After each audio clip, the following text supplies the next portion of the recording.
I absolutely hate my recorded voice, and I know that you do it too. I always wanted to be a singer and a YouTuber. Ever since I was a kid, I wanted to make my own songs and even start a nice little YouTube channel. But growing up meant going through some changes. So goodbye, sweet little voice, and hello, self-consciousness. I started recording cover pieces on the OG karaoke apps, and I absolutely hated the way my voice sounded. And so I believed that singing isn't just for me.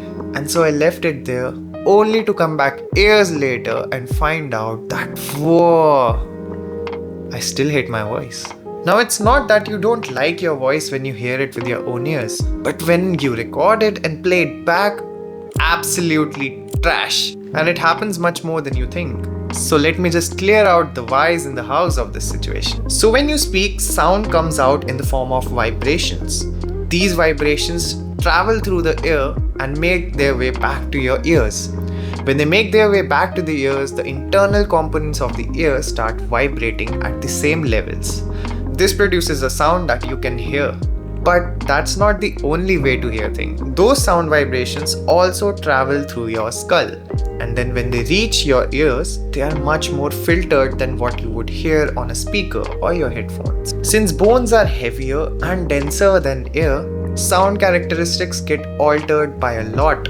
That's why when you hear your recorded voice, it's thinner and lighter. This mismatch causes an oink in your brain and you start disliking it immediately. But wait, does that mean if I train my brain to get used to the recorded voice, I will actually start liking it? Exactly.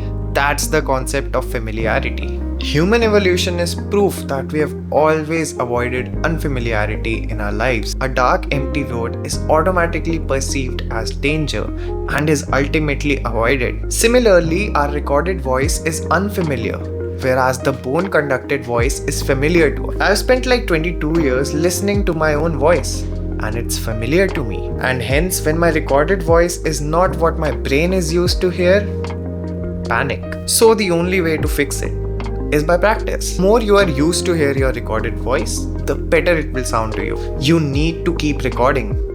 You need to keep playing it back. In the beginning, you will hate it. But when you get past a week of recording and playing it back to your own ears, you are going to like it. I've tried it on myself too. The hate that I used to have with my voice started reflecting in my song recordings. I was always nervous, underconfident, and felt like I was singing softer than I should. But after listening and playing it back again and again, my ears are actually adjusted to my voice, and now I can play around more freely with it. If you are a singer, then you need to hear this really carefully. One thing that I've noticed is that we don't actually care enough to improve our voice by doing something actively. Yes, recording and listening back might work after a while.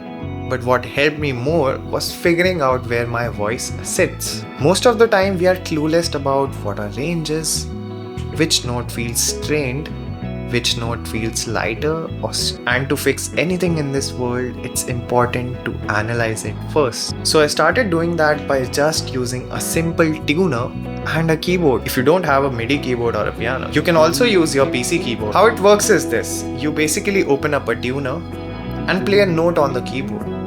Start with the C major scale, it's just all the white keys, and try to replicate that with your voice. Just start humming. The tuner will tell you how off you are from that note. This exercise has been my favorite over the past couple of weeks, since I have no vocal coach to tell me if my note is wrong or correct. Moreover, while playing around, I realized that I cannot shift over from my head voice to my chest voice right away. It sounds awkward and forced and not smooth for me, but I still fixed it using the very same exercise. So I clearly know that this works well. Now, I don't know if I'll fully like my voice anytime soon, but I definitely know that by doing this exposure therapy, I am improving no matter what. Remember, being confident is key.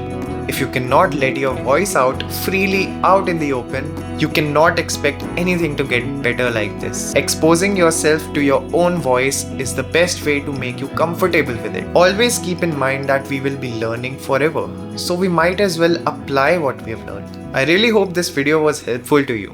Thank you so much for watching and see you again.